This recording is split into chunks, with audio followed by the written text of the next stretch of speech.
थाना क्षेत्र काकादेव में महिला की दुष्कर्म के बाद हत्या के प्रकरण एवं तथ्यों के संबंध में श्रीमान संयुक्त पुलिस आयुक्त लॉ एंड ऑर्डर महोदय द्वारा देखिए क्या कहा जा रहा है। क्राइम 7 न्यूज से आले अली की रिपोर्ट। में एडमिट होने आया है जो कि पुलिस केस है।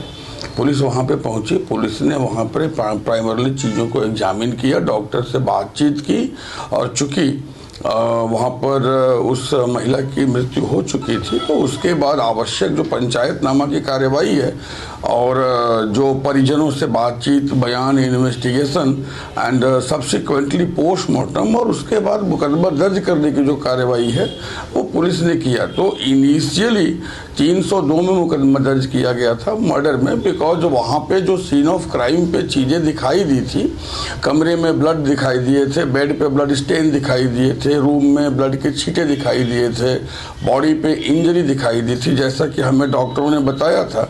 और जैसा कि पोस्टमार्टम होने के पूर्व हमारे पास साक्ष्य तथ्य इत्यादि उपलब्ध थे, 302 में मुकदमा दर्ज किया गया था और 302 में मुकदमा दर्ज करके अभियुक्त गण जो हैं उनको हिरासत में लेकर के उनसे पूछताछ शुरू की गई।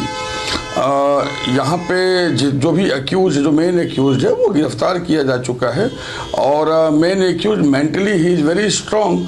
और जो हमारे पास पूछताछ की मेथडोलॉजी है, जो अवेलेबल हमारे पास टेक्निक है, हमने उसका लगातार प्रयोग किया है। चूँकि अभियुक्त मानसिक रूप से बहुत मजबूत है और एक अलग श्रेणी का अभियुक्त है तो वो समय ले रहा है और हर केस में इस प्रकार की अलग अलग स्थितियां होती हैं। हमने अब तक जो पूछताछ किया है उसमें कुछ एक चीज़ें उसने ज़रूर बताई हैं, लेकिन बहुत सी चीज़ें हैं जो अभी तक उसने नहीं बताया है। मानसिक रूप से मजबूत इस अभियुक्त की पुलिस अभिरक्षा में लिए जाने की प्रार्थना भी हम माननीय न्यायालय से कर रहे हैं। उसके दौरान भी हम पूछताछ करेंगे और अगर आवश्यक हुआ तो हम इनकी ब्रेन मैपिंग टेस्ट, इनका लाई डिटेक्टर टेस्ट और जो भी हमारे पास साइकोलॉजिकल और अदर टेक्निक्स अवेलेबल हैं इंटरोगेशन के, हम सबका प्रयोग करेंगे जिससे हम सारी चीज़ों को समझ सकें। बच्चियों का बयान हुआ है, वहाँ पे जो प्रत्यक्षदर्शी थे उनका बयान हुआ है।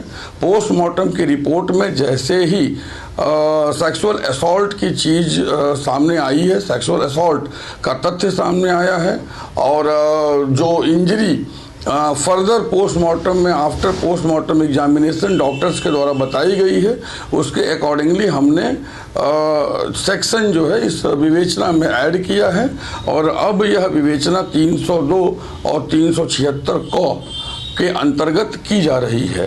यहाँ पे जो और भी 2-3 लोग हैं उनके रोल को हम एग्जामिन कर रहे हैं। जैसा कि बयान में बच्चियों के आया है कि उस बच्ची को लेकर के ये लोग बाहर घुमाने गए थे तो देयर मे बी सिचुएशन कि that they were aware about the situation.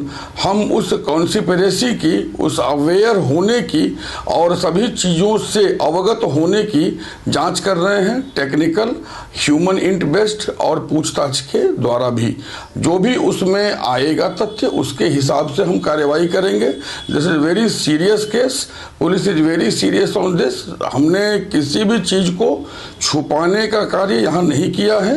Kanpur police ने सभी तथ्यों पर इन्वेस्टिगेशन किया है, अभियुक्तों को गिरफ्तार किया गया है, अभियुक्तों का रिमांड लिया जाएगा, आवश्यकता अनुसार ब्रेन मैपिंग टेस्ट, आवश्यकता अनुसार नार्को टेस्ट इत्यादि भी हम करने जाएंगे और हमारी कोशिश होगी कि इस जघन्य घटना का हम तेजी से विवेचना करते हुए इसके फास्ट ट्रैक विचारण के लिए भी हम माननीय न्यायालय के समक्ष आवेदन करें। सभी साक्ष्यों को तरतीबवार ठीक प्रकार से हम इकट्ठा कर रहे हैं।